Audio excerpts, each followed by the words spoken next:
We'd like to take a moment to say goodbye to one of our all-time favorite members of Congress, Mr. Adam Kinzinger of Kankakee, Illinois. Ladies and gentlemen, Kinzinger was first elected to the House 12 years ago, and for the bulk of his time in office, he served utterly without distinction, in virtual anonymity.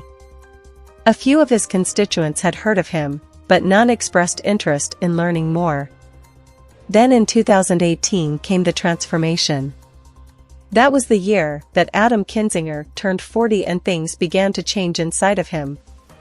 The first signs were subtle but unmistakable: choking up at a car insurance commercial, opening an Instagram account and posting pictures of himself, wearing spandex bike shorts to Starbucks without shame and sometimes with a fanny pack. By 2021, Kinzinger had a full-blown case of male menopause with all the familiar, painful symptoms: mood swings, hot flashes, food cravings, uncontrollable weeping. A lesser man would have retreated from public life, chosen new pronouns, and transitioned in private, but Adam Kinzinger chose another path. He chose to be a role model. He wanted other middle-aged men to know there is life after hormonal imbalance, and so on July 27, 2021, Adam Kinzinger bravely came out of the closet as a weepy man. You may remember the moment. Adam Kinzinger: I never expected today to be quite as emotional for me as it has been, but you guys won.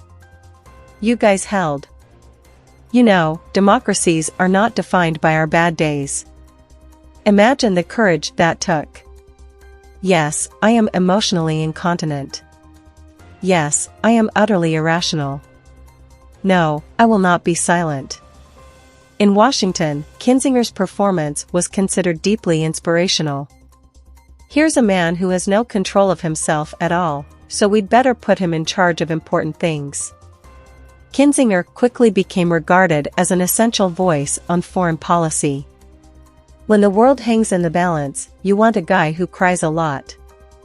For his part, Kinzinger demonstrated a remarkable ability to make any situation on the planet, no matter how complex or weighty, all about him: diplomacy by narcissism. Here he was yesterday on the House floor in his final, yes, emotion-laden address. Kinzinger: history has proven that American isolation from the world affairs is dangerous.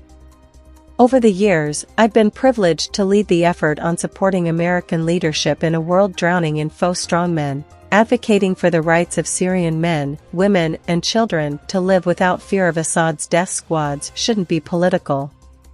This is simply the right thing to do.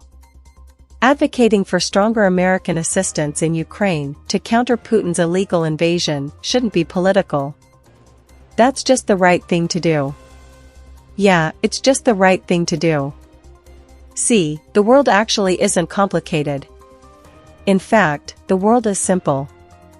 It's like an original, made-for-TV movie on Lifetime, the kind where you burn through 2 bags of skinny pop just trying to keep your tears in check. If Adam Kinzinger is doing something in a foreign country with guns, by definition, it's just the right thing to do, like in Syria.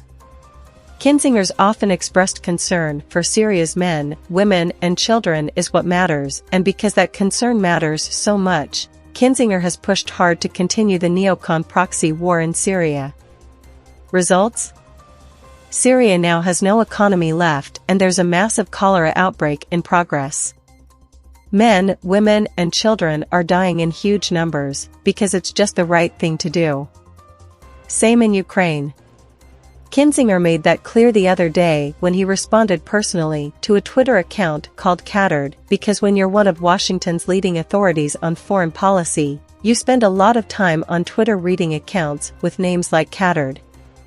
So, the other day, Cattered made the mistake of posting a meme that seemed to mock the colors of the Ukrainian flag, colors that are sacred to Adam Kinzinger and every other empathetic soccer mom in her mid-40s.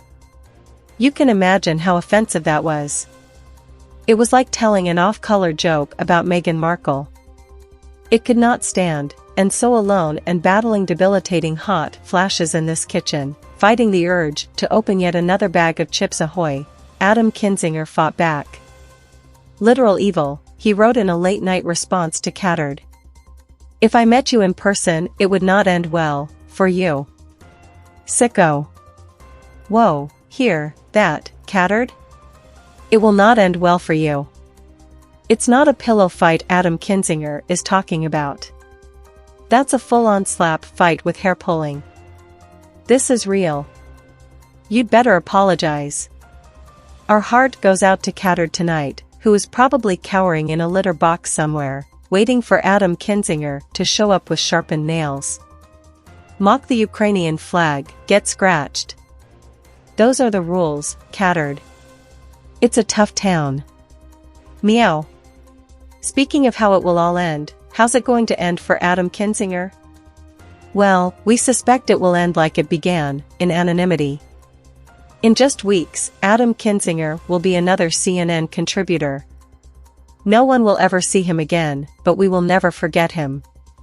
Adam Kinzinger will live forever in our hearts as an example of what a man can be when he stops trying to be a man and unleashes the emotionally fragile, divorced, single mom within. Have another glass of Chardonnay. Listen to me cry.